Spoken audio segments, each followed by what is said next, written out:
chers amis,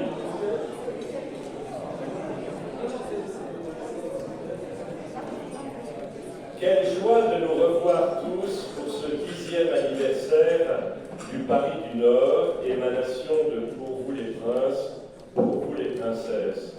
Un moment dédié au thème somptueux, lignée, transmission et blason. Ce soir, nous avons le privilège de recevoir des invités éminents qui incarnent ces concepts par leurs histoires et leurs travaux. Romée de la Boèze d'Arambure, dont le parcours fascinant nous emmène de la France à l'Autriche, son destin l'a conduit à épouser la princesse Anita de Hohenberg, arrière-petite-fille de l'archiduc François Ferdinand d'Autriche, assassiné lors de l'attentat de Sarajevo. Romée, après son engagement auprès des commandos marines ou ses activités immobilières, nous partagera sa vision de l'histoire de ces deux pays de cœur, ses contributions culturelles, notamment à travers ses poèmes et récits familiaux. Ensuite, nous entendrons Isabelle de Brémondas, petite fille du grand ambassadeur auprès du Saint-Siège, Vladimir d'Ormesson, et cousine du fameux Jean, mais évoquera aussi le procès de Nicolas Fouquet, défendu par son ancêtre Olivier d'Ormesson. Éditrice, elle présentera sa dernière parution Envers et ta devise, que son auteur Romée d'Arambure dédicacera ou continuera à dédicacer avec son illustratrice Chantal de Crissé. Chantal de Crissé, artiste spécialisée dans la peinture animalière et les scènes équestres, nous parlera de son parcours exceptionnel.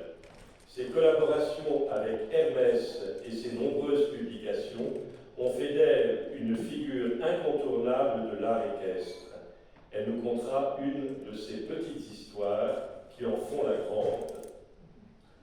Nous avons également le plaisir d'accueillir Véronique Fourcault, chanteuse remarquable, qui interprétera les mélodies de la Belle Époque et continuera à le faire avec son partenaire de longue date, le pianiste Fabrice Cochito. Leur répertoire léger et plein d'esprit promet de continuer à ravir notre public ce soir.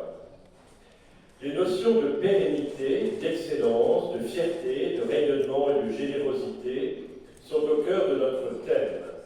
Ces valeurs, incarnées par nos invités, ne se limitent pas à la simple généalogie ou à la possession de titres nobiliaires, mais s'étendent au savoir et compétences transmises de génération en génération, une fantastique distillation. Elles soulignent l'importance de la continuité, de l'hommage aux ancêtres, de la quête d'excellence et du partage pour le bien commun. Permettez-moi à mon tour d'illustrer le thème du jour, lignée, transmission et blason, par ma propre démarche de vie et, en exemple, cette synthèse écrite en 2011 est dédiée à Monseigneur le Prince Louis de Bourbon, duc d'Anjou, aîné des Capétiens, chef de la Maison royale de France. Ce collage résume en quelque sorte le texte que vous allez écouter. Suite à un parcours long et atypique consacré à cette recherche à travers l'art, la généalogie, la philosophie, l'histoire, la théologie, le marché de l'art, le marché de l'immobilier historique à Paris, j'ai créé une agence de communication et d'événementiel pour vous les princes, spécialisée dans la communication et les événements oniriques dans les plus beaux lieux historiques, le 10 juin 2024 inclus. Le nom de cette agence est le fruit de mes études de théologie et de philosophie au sein du séminaire traditionnel d'École, et il est synthétisé par la sphère de mon logo. Tout être est transcendé par ses transcendantaux, un égale vrai, égale bien, et on peut rajouter égale amour, égale Dieu. Le beau, lui, est une résultante de ces transcendantaux. Ça n'est pas un transcendantal, très important. Une fois ces transcendantaux replacés au cœur de chacun par chacun, en tant que créature, dans le cadre de son parcours de vie, alors peuvent s'épanouir les attributs de l'être. Pour l'être humain, il s'agit des qualificatifs de prince ou de princesse, au sens spirituel du terme, c'est-à-dire en fait toutes les qualités qu'on peut y observer. La sphère représente donc l'être dans sa plénitude. Mais mon œuvre de communication réside dans les 12 ouvrages sur la famille de mon père, les Fouveau et Allier, 6000 pages, et sur la famille de ma mère, les Virnotte de la Lissard et Allier, 2800 pages. Cette œuvre d'exhumation, d'inspiration, de synthèse et surtout d'ordonnancement. Vous pourrez en juger en allant voir les sites thierrytoureau.com et virnotte-de-la-Lissard.com. Les ouvrages sont achevés, édités comme des livres d'art luxueux.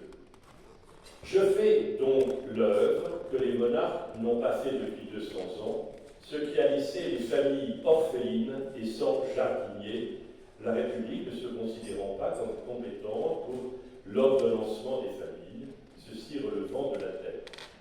Exaspéré par cette situation, j'ai franchi impétueusement, le 15 août 2008, les terres largement en friche de mes aïeux et alliés, et je commençais depuis cette même sphère, s'élevant par le souffle, à user de ma formation en contemplant et étudiant.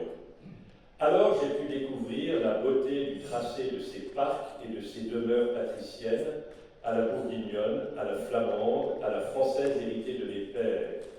J'ai pu distinguer sous les mauvaises herbes et les a priori la beauté des chênes tutélaires que sont les grands ancêtres, ces paupières qui ne demandaient qu'à retrouver leur sculpteur, la rectitude des allées de dévouement, de consécration, de création, d'inscription dans la cité, ou le charme des dessins plus artistes de l'art de vivre en société. Et alors mes ancêtres réapparurent, un à un, me présentant leurs illustrations et donc leur rapport à Dieu et à la cité, celle-ci gommant leurs défauts.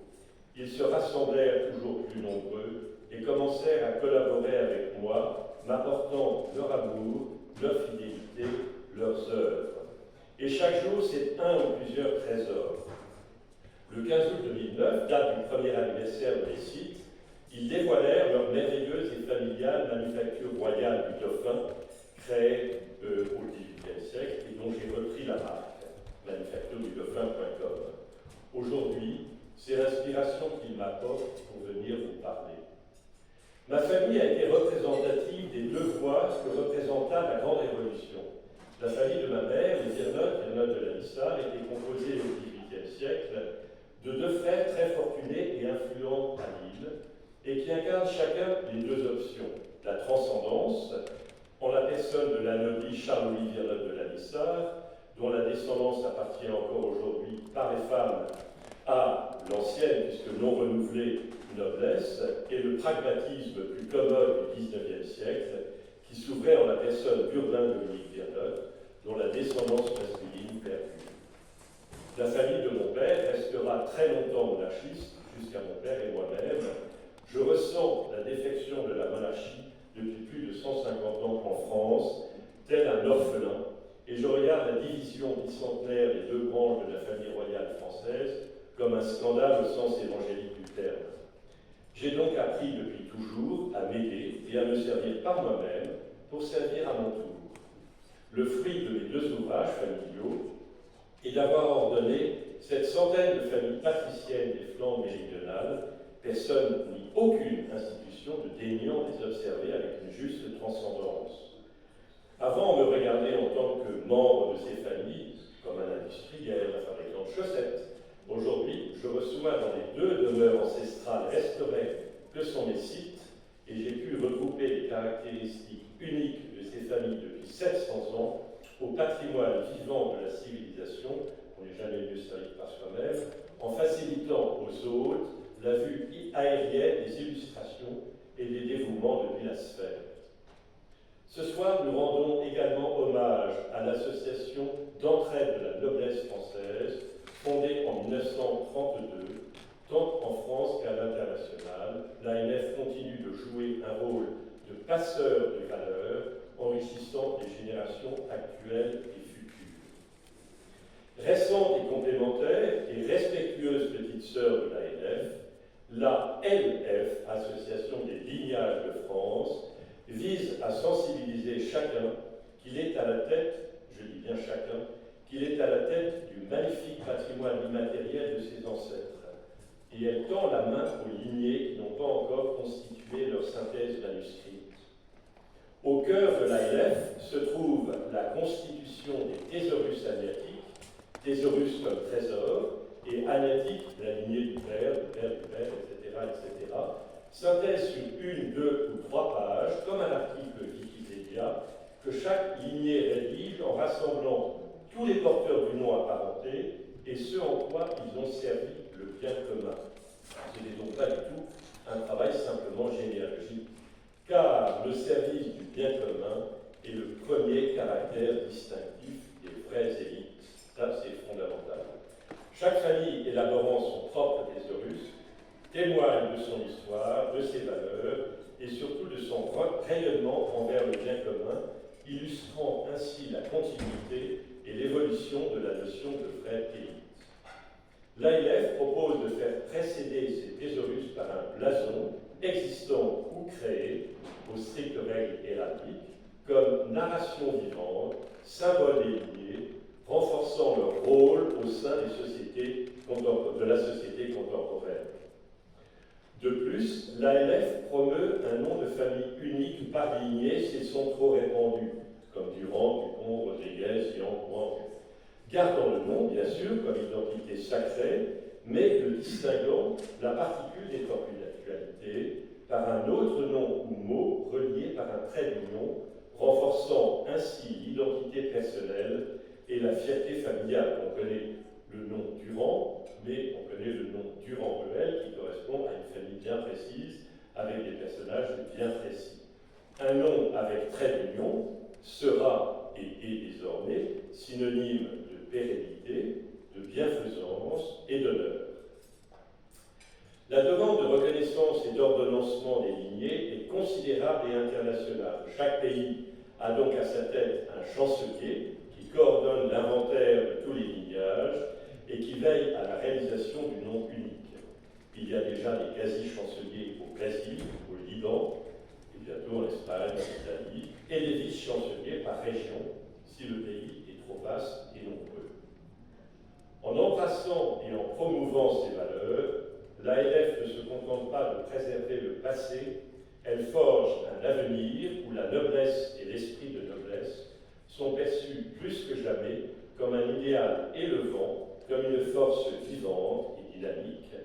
L'ALF illustre la capacité de la noblesse traditionnelle à s'adapter et à rester pertinente dans le monde moderne, en mettant en avant le rôle crucial des lignages dans la perpétuation des valeurs et dans le service de la communauté. Les conséquences civilisationnelles, sociétales, familiales, psychologiques, personnelles sont considérables, établissant chacun dans la fierté de sa lignée bienfaisante, consignée par son thésaurus agnatique au blason, symbole de son lumineux service au bien commun, désintégrant ainsi les désordres.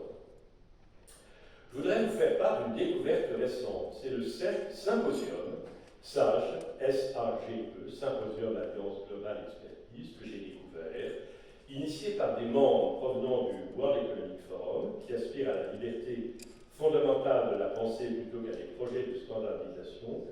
Ce forum semble viser à préserver et valoriser l'héritage du Gotha international, complété par l'excellence au service du bien commun. Donc le Gotha est les meilleurs en général. Intention, idées, compétences, actions, tout en s'inscrivant dans une perspective globale. Le véritable cœur du symposium réside dans l'engagement actif et sincère de ses membres.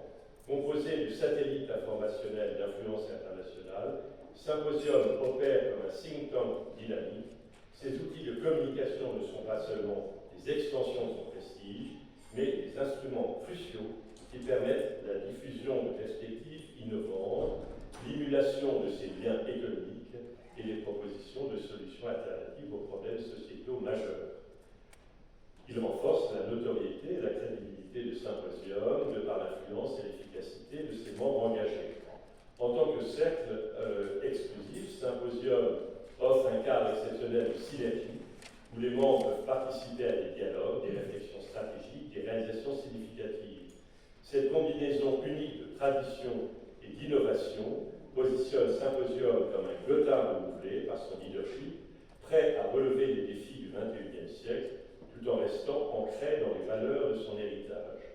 Célébrons ensemble ces lignées, transmission et blason, qui font la richesse de notre héritage culturel.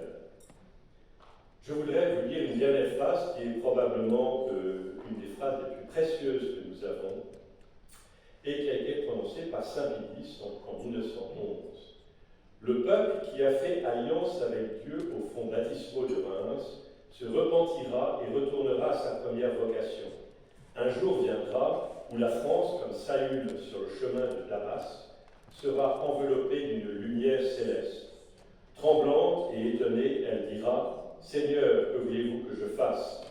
Et lui, lève-toi, lave les souillures qui t'ont défiguré, réveille dans ton sein les sentiments assoupis et le pacte de notre alliance, et va, fille aînée de l'Église, nation prédestinée, vaste élection, va porter comme le passé mon nom devant tous les peuples et tous les rois de la terre.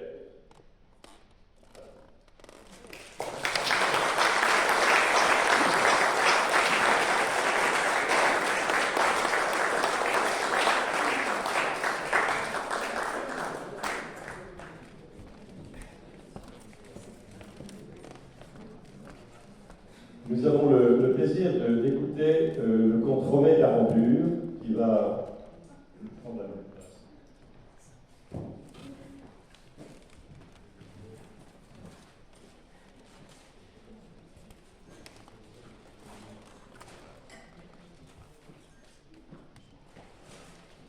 Cher Thierry, vos mots me vont droit au cœur.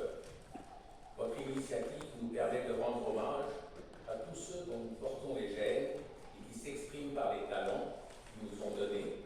Et même si nous ne sommes jamais responsables du passé comme on veut nous le faire croire, nous sommes toujours responsables de l'avenir avec ce qui nous a été donné. Cela me fait dire que nous n'avons pas de parcours, mais un destin. Vous savez tous ce que la vie a fait de moi. Alors vous en dire plus si vous racontez qu'en Autriche, pays des bienheureux, la France est vue avec respect, mais aussi avec étonnement. Respect, car les Autrichiens l'appellent encore la grande nation. Étonnement, car toujours suivi d'un rictus qui me désole. L'Autriche, c'est ce qui reste, avait dit Clémenceau, après l'avoir dépecé au traité de Saint-Germain, ce qui l'obligea à rejoindre l'Allemagne du Troisième Reich. Aujourd'hui, l'Autriche ayant viré sa pupille est déchirée entre les anciens pays de l'Est et l'Europe, dont elle profite, mais où elle ne pèse pas lourd. C'est un pays qui est très proche de la France. Outre que la langue autrichienne soit bourrée de mots français, elle a subi l'influence de tous les pays d'amis. À défaut d'avoir l'équivalent de l'Académie française et ce savoir-vivre qu'elle nous jalouse, elle a remplacé cela par la musique, expression tout aussi abstraite.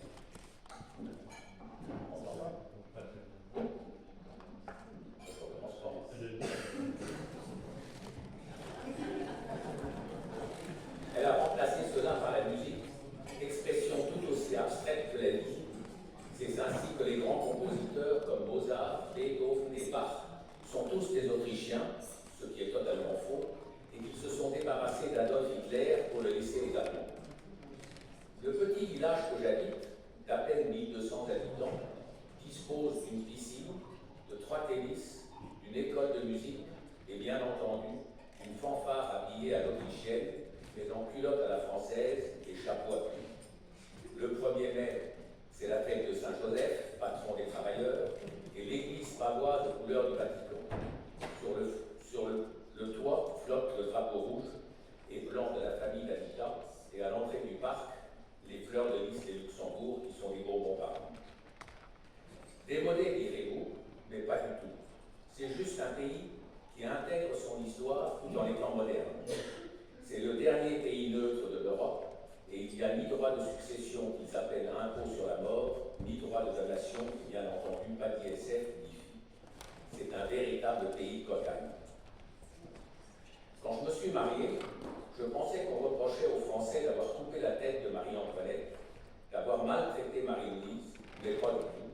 Les archiduchesses sont faites pour l'amour, afin d'éviter les guerres. En revanche, ce qu'ils nous reprochent,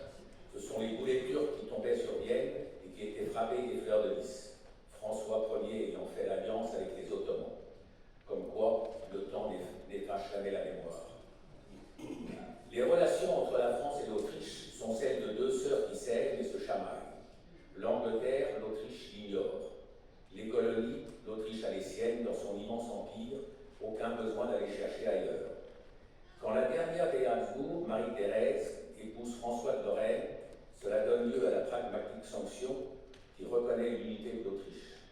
Mais les Français encouragent le roi de Prusse, qu'ils voient comme un moyen d'affaiblir la puissance autrichienne.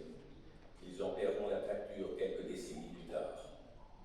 Mais avant, il y a un autre empereur à nous, Napoléon, et sa grande armée qui bat à quatre coutures l'Autriche.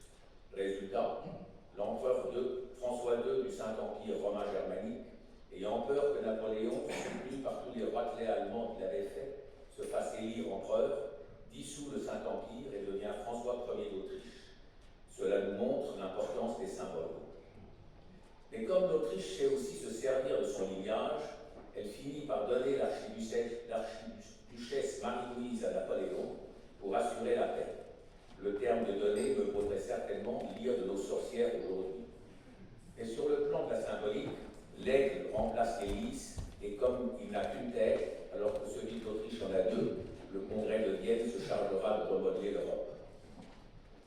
En attendant, la France se cherche pour finalement terminer avec la chute de Napoléon III. Entre-temps, les grandes familles germaniques, avec leurs blasons compliqués, nous snobent royalement, et l'avènement de la Prusse, dont l'empereur est considéré comme un parvenu à Vienne, donne le ton, alors que celui d'Autriche est occupé par ses minorités et surtout par sa famille de plus en plus victime des affres du temps. C'est une suite de drames qui auront lieu. Son frère, Maximilien, est fusillé au Mexique. Son fils Rodolphe se suicide à Mayalen. Sa femme, l'impératrice Sissi, est assassinée. Quant à l'assassinat de l'héritier du trône et de son épouse, la duchesse de Goldberg à Sarajevo, il aura pour conséquence la Première Guerre mondiale et la chute de trois empires. Aujourd'hui, les deux aigles de Napoléon flanquent encore l'entrée de Schönbrunn. L'aigle à deux têtes de l'Autriche n'a plus qu'une tête. L'aigle allemand noir sur drapeau blanc reste indicatif, la France se contentant de son coq doré sur la grille du palais de l'Élysée. Seuls les Corses gardent leur drapeau blanc à tête de mort, ce que certains racistes veulent supprimer, laissant l'île de beauté avec un drapeau tout blanc. Cela me fait dire que si le lignage c'est le sang, que la transmission c'est l'histoire, le blason, lui, est la symbolique des deux, capable de supporter tous les tumultes de l'histoire. Mais qui dit tumulte de l'histoire dit aussi drame et catastrophe. J'en veux pour preuve le fonds familial que François de Lorraine a constitué avec le dédommagement qu'il reçut pour renoncer à ses droits sur la Lorraine. C'est ce fonds qui fera l'objet des réclamations de Otto de Habsbourg, lequel chargera son oncle, le duc de Hohenberg, des négociations, lui n'ayant pas même le droit de se rendre en Autriche, car son passeport mentionnait valable pour tous les pays, sauf l'Autriche. À ce titre, comme j'aime les symboles de l'histoire, le nom Hohenberg est un exemple flagrant. Rodolphe, le tout premier Habsbourg, fut élu empereur par les grands palatins grâce à la puissance de sa femme, Johanna von Hohenberg. Pas de chance, la famille s'éteint. Résultat, on garde la fortune et on range le nom dans un tiroir. Nous sommes en 1281. En 1898, soit 600 ans plus tard, quand l'archiduc héritier François Ferdinand veut épouser la comtesse Cotette, membre d'une famille de la haute noblesse de Bohême, il doit convaincre son oncle, l'empereur, qui le lui interdit, le statut familial ne permettant que des mariages avec des membres de famille régnante. Résultat, François Ferdinand prend le statut familial responsable de tous les ratés de la famille, et Dieu sait s'il y en avait, qui étaient épileptiques ou hors normalité. Il commanda même à un historien un livre justifiant que la consanguinité était la mort assurée de la dynastie. Mais pas moyen de convaincre le vieil empereur. Résultat, pour montrer qu'il acceptait ce mariage, il ressortit le nom Hohenberg, qui était aussi le symbole du tout premier empereur de la famille. Et voilà que l'attentat de Sarajevo met fin à l'Empire, à croire que le nom Hohenberg porte avec lui une toute autre dimension. Autre anecdote, les enfants Hohenberg sont comme tous les archiducs, bénéficiaires du fonds familial avec un apanage mensuel. Orphelins de père et mère, leur tuteur, le prince Thun von Hohenstein, va voir le dernier empereur Charles pour lui faire comprendre qu'il serait préférable de les dédommager une fois pour toutes en échange d'une renonciation à leurs droits sur le fonds familial. Résultat, ils reçoivent quelques immeubles à Vienne, 13 000 hectares en Styrie, mais 3 mois plus tard, c'est la chute de l'Empire et la nationalisation du fonds familial dont les enfants Rosenberg seront préservés. Chance du dernier moment, ou clin d'œil de l'histoire, je ne sais, mais tous dans la famille sont encore reconnaissants. Ce fut moins brillant en Tchéquie, où les enfants Rosenberg avaient 11 000 hectares, mais entre autres le château de Konopich, lequel fut volé légalement par l'ex-Rosenberg en 1920, sous prétexte qu'ils étaient membres de la famille régnante. Au moment de l'ouverture des frontières, en 1991, j'ai négocié des échanges immobiliers, car s'il y a bien une chose que je connaisse, c'est ce domaine, contre une renonciation officielle, mais la famille a préféré la voie judiciaire. Résultat, ma solution à l'amiable a été abandonnée et l'avenir dira ce qu'il en sera. Il me reste à relater 2 autres symboles. Ma fille Alix, qui est architecte d'intérieur, a refait tout le musée d'Arstetten, racontant l'histoire vue par le trou d'une serrure. Résultat, elle montre une suite d'anecdotes et de clins d'œil. Cela va de la facture du tatouage que François Ferdinand s'était fait faire au Japon un jour de pluie, jusqu'au mouton en porcelaine qu'il donnait à son épouse pour s'excuser d'avoir été parfois un peu impatient à l'égard de courtisans. Et pour raconter le fait que le duc de Rosenberg et son frère ont été internés à Dachau, elle a ressorti les bustes d'Hitler et de Göring qu'elle a mis dans un coin, visage contre le mur, avec une glace pour voir de qui il s'agit, et pour titre, les méchants garçons. À cela s'ajoute qu'elle a recruté 2 guides pour jouer les valets de pied de l'archiduc héritier, habillés en redingote, un plumeau à la main, pour raconter l'histoire de l'Autriche comme il l'entendait lorsqu'il servait à table. Voilà, vous savez tout ou presque. Partout dans la maison, il y a des fleurs de lys. Lignage et transmission y sont respectés, malgré les déboires, et surtout on y parle français comme il se doit. Résultat, je vous attends au bord du Danube, afin qu'avec un sourire, vous puissiez transformer, comme moi-même j'essaie de le faire, l'avenir en plaisir.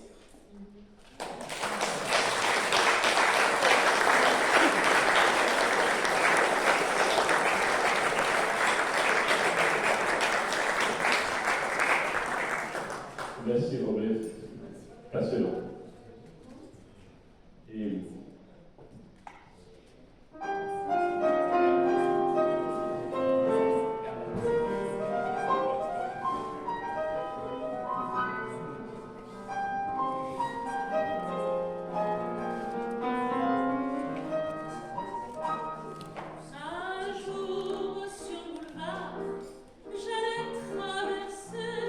Dans un sac chevaux, tu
des d'Ormesson n'avait une aura d'intégrité et de loyauté. Et pour ce faire, je citerai de petits extraits d'ouvrages tirés de mon grand-père d'Avenir ou les souvenirs autour de la table en pierre de ma mère Rose d'Ormesson. Les d'Ormesson furent des gens d'une grande simplicité, totalement réfractaires aux séductions périssables. Certes, ils ont occupé de grandes charges, mais pour les servir, car aucun d'eux ne fut oisif, aucun d'eux n'ambitionna jamais d'un honneur qui ne fût la simple parure d'un devoir. Race de parlementaires de grand tenue, leur effort, leur idéal furent de travailler constamment à la grandeur de l'État et de mettre l'indépendance de leur conscience au service de la justice. L'éclat des sceaux, la pourpre des chancelleries, la puissance des ministères, loin de les attirer et d'effrayer. À telle enseigne que mon aïeul, André d'Ormesson, refusa la charge des finances du royaume, ce qui fit dire à Charles IX: c'est mauvaise opinion que mes affaires, puisque les honnêtes gens ne veulent pas s'en mêler. Et ces rapports simples et directs avec les grands, c'était avant la divinisation de la monarchie, si accessible encore sous Louis XIII. Celui-là même vint plusieurs fois le souper chez André d'Ormesson. Et son fils Olivier dira: ce qu'il y eut d'admirable dans mon père, c'est d'avoir approché les rois sans médiateur, d'avoir amassé des richesses sans avarice, d'être parvenu aux grandes charges sans ambition, et d'avoir bâti une bonne maison avec peu de matière. Mais avec l'avènement de Louis XIV, tout change. La Fronde est passée par là, et quand le jeune Louis XIV débute son règne en 1753, il est encore extrêmement marqué par ces événements. N'oublions pas qu'il avait été chassé de la capitale à 10 ans par la Fronde parlementaire, puis traqué avec sa mère par la Fronde des Princes sur les routes de France jusqu'en 1752. Et le jeune roi en restera profondément marqué. De là viendra sans doute son absolutisme. Et donc, dans ce contexte fragile, qu'entre en scène Nicolas Fouquet, dont l'ambition et le zèle l'ont conduit en quelques années au sommet de la puissance. Surintendant des finances depuis 1753, sa devise « Quo non ascendet » jusqu'où ne montera-t-il pas, figure un charmant écureuil, prêt à tout escalader, mais qui retombera brutalement et de si haut. Son histoire est bien connue de tous. Rappelons seulement ici que le fameux marquis de Belle-Île, vicomte de Melun et de Vaux, était parvenu au fait de sa gloire, qu'il crut bon de faire couronner par le roi le 17 août 1661 par la fête la plus somptueuse du siècle, donnée à Bon-Vicomte, chef-d'œuvre architectural et paysager grâce au talent conjugué de Louis le Beau, André le Nôtre, Charles le Brun, tous ceux qui d'ailleurs œuvreront à Versailles quelques années plus tard. Le monarque vint accompagné de 600 courtisans, d'élus, de génaux, que l'artifice buffet de lait pour plus de 1000 couverts par baptême. On y représente les fâcheux de Molière, on y joue des intermèdes musicaux de Julie. Cette fête est d'une telle magnificence et d'un tel spectaculaire que ça rend Louis XIV curieux d'avoir de voir tant de splendeur, alors que ses propres demeures sont vides, et quant aux dépenses somptuaires que ces fêtes engendrent, cela ne fait que renforcer les suspicions du monarque. Pire même, l'offre de Fouquet de lui faire cadeau de Bon-Vicomte ne fait qu'irriter le roi davantage. Dans le carrosse qui le ramène à Paris, Louis XIV aurait déclaré à Anne d'Autriche: « Ah, madame, est-ce que nous ne ferons pas rendre gorge à ces gens-là ?» Ce qui débouchera peu après sur le procès du siècle, celui du surintendant Nicolas Fouquet. Ce fut un des événements remarquables du XVIIe siècle, avant tout une affaire politique avec deux antagonistes en présence. Colbert, le ministre, qui agit dans la coulisse au nom du roi, Olivier d'Ormesson, le magistrat, qui n'obéit qu'au devoir que sa conscience lui dicte. Revenons à ce procès. dont apparemment l'issue était déjà décidée en haut lieu. Fouquet était passible du bannissement et de la confiscation de ses biens, mais Colbert et Louis XIV en avaient décidé autrement. Il voulait la tête du surintendant, car il voulait en finir avec les remous de la Fronde, en finir avec la politique de Mazarin qui venait juste de s'éteindre. Et pour ce faire, il leur fallait la condamnation suprême.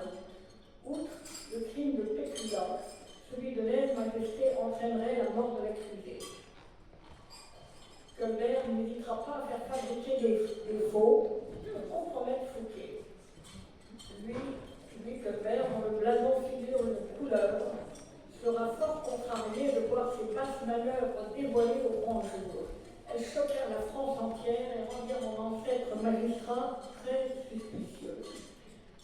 Olivier d'Ormesson fit partie des 26 membres de la Chambre de justice instruisant le procès sous la présidence du chancelier Séguier. Rien que l'instruction de ce dossier prendra 2 ans.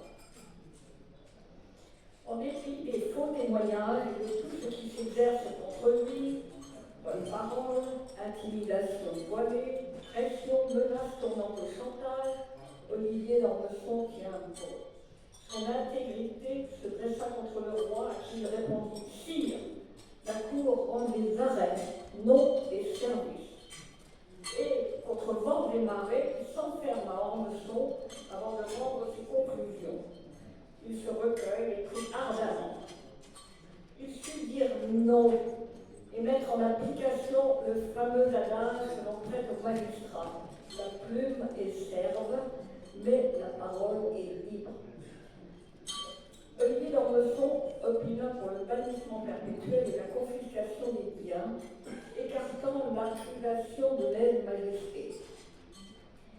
13 juges appuyèrent ses conclusions, 9 votèrent pour la mise à mort. Dans la nuit même qui précéda l'arrêt, 2 times manœuvres se produisirent. Pontchartrain fut l'objet de pressantes sollicitations royales. Son fils se mit à genoux devant lui pour le conjurer de ne pas déshonorer la famille. Et finalement, Fouquet fut sauf, Colbert Quinault, le roi furieux, Olivier d'Ormesson célèbre et disgracié. Par ce procès retentissant, Olivier d'Ormesson posa le premier acte d'indépendance de la justice et de ce fait, son influence est décisive sur l'histoire des institutions. En dépit du soutien populaire, Olivier d'Ormesson fut banni de la cour, perdit ses charges une à une, mais il avait tenu bon. Et il se réfugia à Ormesson. Et là, Madame de Sévigné, grande défendresse de Fouquet, consacra bien des lettres en faveur de son ami le courageux magistrat Olivier. Elle vint à Ormesson pour le consoler de sa disgrâce, avec les plus beaux esprits de son temps, Racine, Boileau, La Fontaine, Turenne, Mademoiselle Spidéry, Bossuet, Borel, ou j'en passe. Et tout ce que notre ancêtre a consigné de ces prestigieuses visites nous laisse bien sur notre faim. Dans son journal, Olivier se contente de mentionner à côté de quelques noms bien célèbres dont l'intimité fait littéralement rêver, qu'il a remis 2 cartes dans la pièce. Et pour épilogue à cette histoire, le roi Soleil en personne, quelques années plus tard, dit à André d'Ormesson, son fils, « Monsieur, tâchez d'être aussi honnête homme que votre père. » J'en reviens dans quelques mots à présent au XXe siècle, où mon grand-père, Vladimir d'Ormesson, vécut des jours heureux dans cette même demeure jusqu'à sa mort en 1973. Homme de lettres, journaliste au Figaro, il devint membre de l'Académie française au fauteuil de Paul Claudel en 1956 et fut plusieurs fois nommé ambassadeur de France tant auprès du Saint-Siège qu'en Argentine. Je ne reviendrai pas ici sur l'homme public, mais seulement sur cette aura d'intégrité marquant là encore notre lignée. Nommé en catastrophe ambassadeur auprès du Saint-Siège en mai 40, sous le gouvernement Paul Reynaud, à la veille de la Seconde Guerre mondiale, mon grand-père se retrouvera entre le marteau et l'enclume. Il se présente au Vatican le 9 juin. Le lendemain, Mussolini rejoint Hitler et déclare la guerre à la France. Ainsi commence son ambassade tragique, avec le fascisme aux portes de Saint-Pierre. C'est de cette alcôve qu'il observe le monde d'avant s'effondrer. Pour nous, Français, enfermés à l'intérieur de la cité du Vatican, dit-il, l'agonie de la France à laquelle nous assistions de loin avait quelque chose d'hallucinant. Limogé de son poste au profit d'un ambassadeur plaisant, mon grand-père rentre en France en octobre 1940, 5 mois après sa nomination. Il s'opposera désormais farouchement au gouvernement de Vichy, reprendra sa plume de polémiste pour le Figaro, puis rentrera dans la clandestinité après l'invasion de la zone par les Allemands. La Gestapo et le tribunal de la milice de Lyon l'ayant condamné pour intelligence avec l'ennemi, il est donc pourchassé et changera 17 fois d'identité et de cachet jusqu'à la libération. Et c'est durant cette période qu'il entreprendra la rédaction de ce livre, Ma tragique ambassade, paru en 2023 chez Talandier, et je vous le recommande d'ailleurs vraiment beaucoup. Je n'en dirai pas plus ici sur mon cher grand-père, ayant seulement voulu rendre honneur à son intégrité et à son refus de toute compromission. Et enfin, nous n'avons pas encore parlé de Jean. Tout le monde attend Jean, paraît-il. Oh là là, que vous apprendre de plus sur Jean, l'homme public, le brillant journaliste, l'écrivain que tous connaissent ici. Jean, chez les Ormesons, c'était Jeannot. Il était le dernier fils du frère aîné de mon grand-père Vladimir, notre cousin Germain de la branche aînée des Ormesons. Certains ici l'ont bien connu. Et savent aussi à quel point les relations se sont sérieusement gâtées quand Jeannot, pris de folie, partit avec la jeune femme de son cousin et meilleur ami Antoine, le frère de ma mère. Je ne dévoile rien de tabou. Jean l'a relaté en long et en large dans ses derniers livres, taraudé par les souvenirs de ce drame familial. Son père en fut tellement offusqué dans ces années 50 pour rien de tel ne pouvait se produire qu'il en mourut de chagrin. Et si ma propre mère mentionne cela dans ses souvenirs autour de la table en pierre, je m'en tiendrai ce soir à un chapitre beaucoup plus drôle et léger qu'elle raconte avec vivacité. Celui de l'arrivée de la famille Ormesson en 1942, fuyant l'invasion allemande et se réfugiant dans une propriété familiale dans les Vosges chez la grande-tante, la tante Marie. Lézignan était un endroit merveilleux où nous passions nos vacances d'été. Notre grande distraction matinale consistait à regarder par nos fenêtres tante Marie se baigner nue comme un verre dans le petit bassin rond au milieu du jardin planté de pins parasols de vieux centenaires. Des paysans du coin qui se rinçaient d'œil, tout autant que nous, la surnommaient la tante aquatique. Vivant seule, veuve, hors du temps, avec son vieux chien réqué, la tante était confite en dévotion au milieu de ses ex-voto dans sa chapelle. Elle ne voyait qu'âme civile dans ce petit village, hormis le curé lors de la messe quotidienne. Ainsi, l'arrivée impromptue de toute la famille débarquant de toutes parts fut très fraîchement accueillie. La vieille demeure endormie, poussiéreuse et quasiment abandonnée aux foucades, une octogénaire, maniaque, égoïste et avare, allait retentir des voix et des rires d'une quinzaine de réfugiés de plusieurs générations, accompagnés d'un chauffeur et d'une femme de chambre très stylée. Dès le lendemain, la père, c'est-à-dire Antoine, le frère de ma mère, et son cousin Jeannot, son âme sœur, concoctaient les farces à faire à tante Marie. Tout le monde connaît la drôlerie et l'esprit de Jean, et bien sachez qu'à 16 ans, il était déjà désobéissant. Et notre séjour à Lézignan, qui dura près de 3 mois, fut digne d'une saison en enfer pour la vieille tante Marie, car les 5 cousins n'étaient pas à court dîner pour se distraire et nous amuser. L'attraction l'action principale et quotidienne avait lieu à 7 heures du soir et durait au moins 25 minutes. À tour de rôle, les garçons se métamorphosaient en speakers de Radio Paris et de Radio Montpellier et se cachaient sous le juponnage de l'immense table ronde de la grande salle voûtée sur laquelle la carcasse d'un vieux poste à galène hors d'usage faisait illusion. Les 4 fripons s'en donnaient à cœur joie, récitant tour à tour les textes concoctés un petit peu avant. Et pendant ce temps-là, Tante Marie, au milieu de tous les adultes, écoutait sans broncher les pieds sur les genoux. Leurs émissions étaient à pleurer de rire. Tour à tour les imiter, les traîtres de Vichy, les versants sur les ongles des propos pro-nazis, le maréchal Pétain, exhortant les Français, je vois, je suis content. Ou bien Henri, le frère aîné de Jean, qui parlait couramment l'allemand et qui vociférait à la manière d'Hitler. Chaque émission se terminait par des nouvelles très alarmantes concernant un flot de réfugiés qui se dirigent vers l'Hérault, qui se rapproche de Montpellier, de Pézenas, pour occuper tout village et toute habitation susceptible de constituer un toit. Et Tante Marie d'épiloguer. Le château est plein, ici nous ne craignons rien. Oh, que non, ma bonne tante, s'écriait l'un des garçons surgissant soudain près d'elle. Les combles sont encore à moitié vides, il y a encore beaucoup de temps, je ne comprends pas. Au lieu de la rassurer, tous nous renchérissions. La pauvre femme voulait tout. Et nous, les adultes, nous tenions les côtes, et Jeannot était inénarrable. André, Antoine, mes frères, savaient aussi être fort drôles, eux aussi, et leur familiarité Hitler, c'était le bouquet.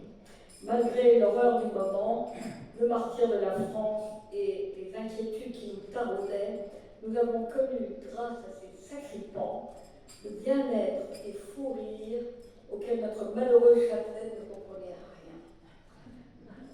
La distraction était interrompue par l'arrivée cérémonieuse de Maurice, le valet chauffeur de Madame de Vaugué, qui s'inclinait devant Tante Marie à 19h30 tapante, en répétant invariablement « Madame le service ». On n'en pouvait plus de rire, jusqu'à la fin du dîner où Tante Marie excédée, n'écoutait plus et sortait pour aller promener son chien et regagner sa chapelle, sa chambre.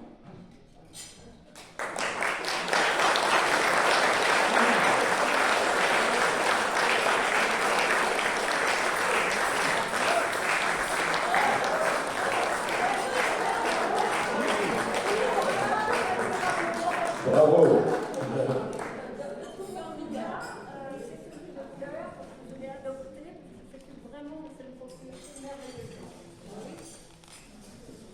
Nous évoquons le château d'Ormesson, qui est donc à quelques kilomètres de Paris, et qui est une demeure dans un très grand parc et admirablement entretenu par la famille, et Siegfried de Boulard-Gervais qui en assure la conduite jour après jour, en réveillant la belle endormie et en organisant beaucoup d'événements culturels.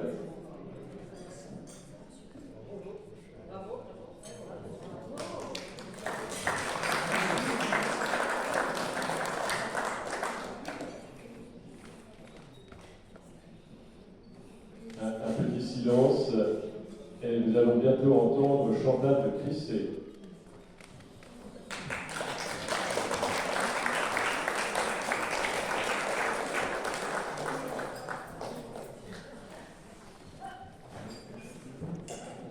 J'ai une voix de manège, mais je ne l'utiliserai pas parce qu'avec un micro, je pourrais justement faire en sorte que ma voix, qui est encore cassée à la suite de je ne sais quoi, n'est pas celle qui est habituelle.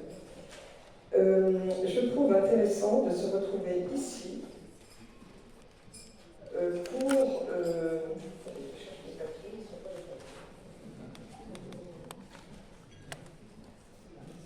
Oui, entre amis et avec justement le support merveilleux de ce cercle des lignage pour les princes d'aujourd'hui que nous sommes, ce qui veut dire que nous sommes considérés vraiment par quelqu'un qui peut dire des tas de choses à ce sujet.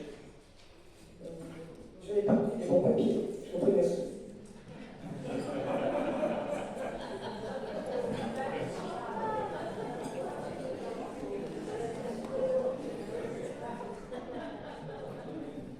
Mes chers amis réunis ici par le cercle des Lignages, vous connaissez votre descendance, je le suppose, et probablement votre ascendance.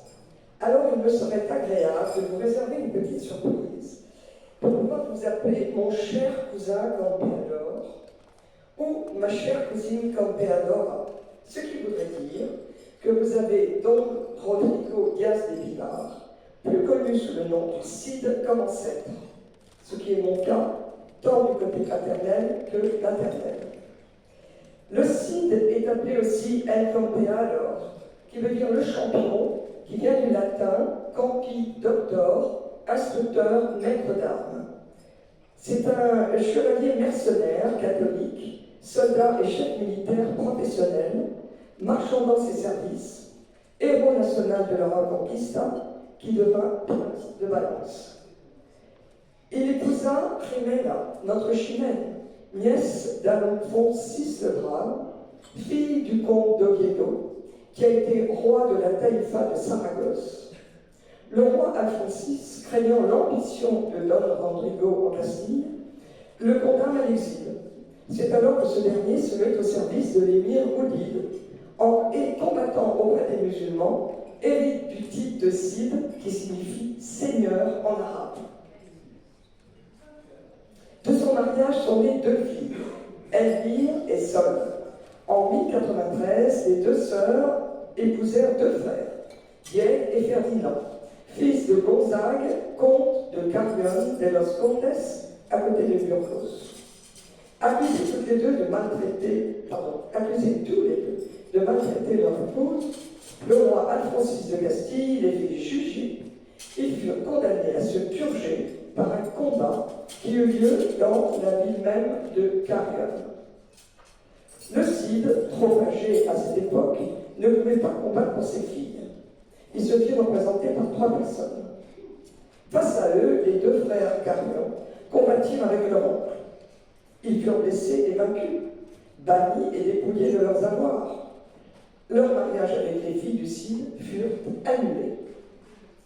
Les enfants Carrion passèrent les Pyrénées avec leurs fils et se réfugièrent en Languedoc, à Nizas, aux environs de Béziers.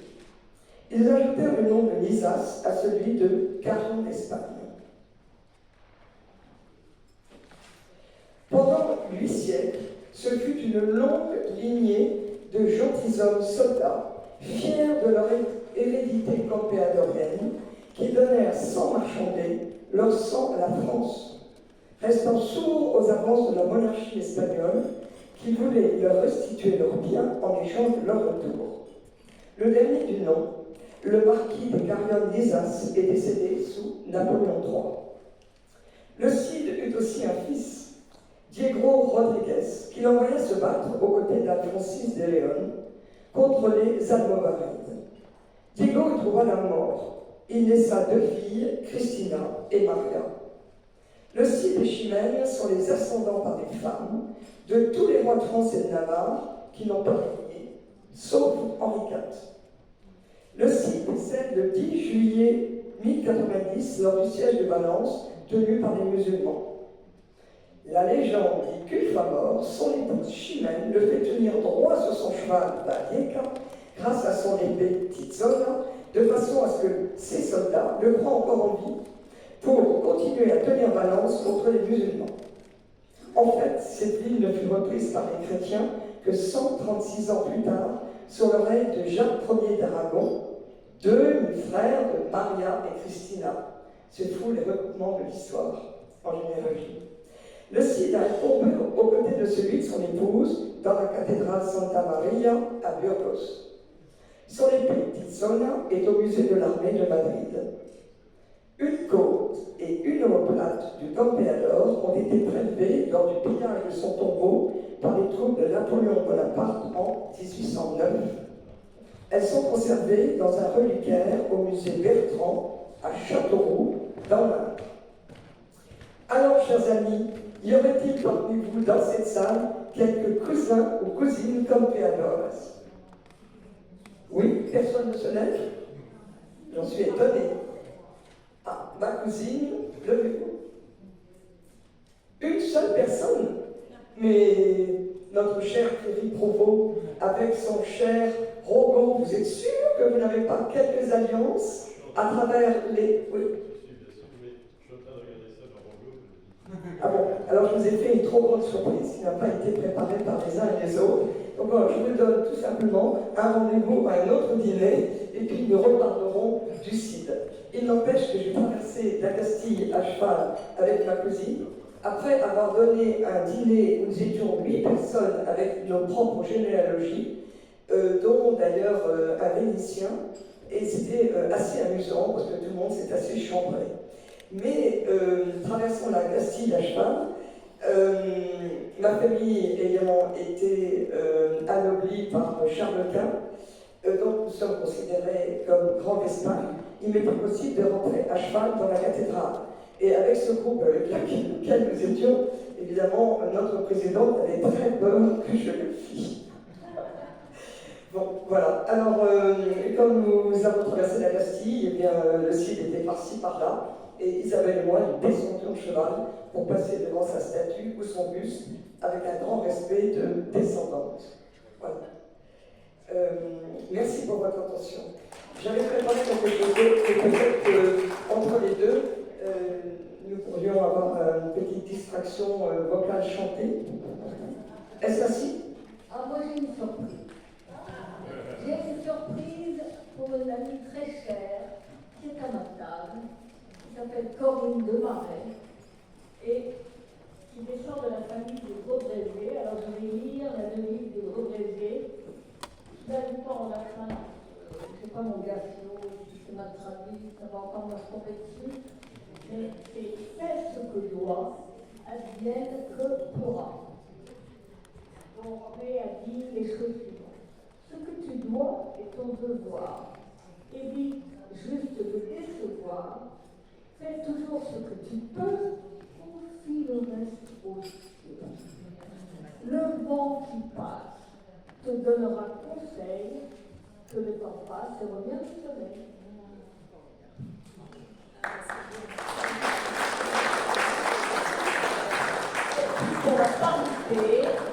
Pour la parité, je voudrais aussi m'adresser à toute la famille La Rochefoucauld-Doudoville, cher Armand, cher ami, assis, parce que je vais aller lui lire. Alors, pour Aliénor, où es-tu Aliénor? À la table des jeunes. Les jeunes, moi je suis jeune, je pourrais être à ma table aussi. C'est bien. Aliénor. Aliénor, je vais te lire les notes de livre, parce que ce livre, il est merveilleux, et il est fait pour de 7 à 77 ans, et même au-delà. Alors, La Rochefoucauld, tu la connais, la devise de La Rochefoucauld? C'est mon plaisir. C'est mon plaisir. Dès l'étudiant, tu descends, mais tu n'en as nul besoin que de charge à ton honneur pour parfaire ton plaisir. Avant tout de servir, chambellan, grand veneur, grand maître de la garde-robe, père de France, ministre, ambassadeur, jamais tu ne te dérobes. Et que dire de plus avec autant de duché? Rien de superflu, tu n'as pas abusé. Tu sais tout endurer, n'es jamais effarouché, par certains jalousés, mais par cœur excusé.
humain, ce qui peut être fort, charmant et parfois même très coquin. Du moment qu'on ne se lasse et que toujours on s'enlace, c'est bien par fidélité. On s'enlace pour l'éternité et sur le champ de bataille, dans la trêve à sonner, on s'enlace par fraternité. Alors, pour terminer nos petites chansons, j'ai choisi donc dans mon répertoire un extrait des trois valses d'Oscar Strauss. C'est la saison d'amour qui a été chantée par Yvonne Printemps, qui est une de mes grandes inspirations en fait, pour le chant, pour la ligne vocale.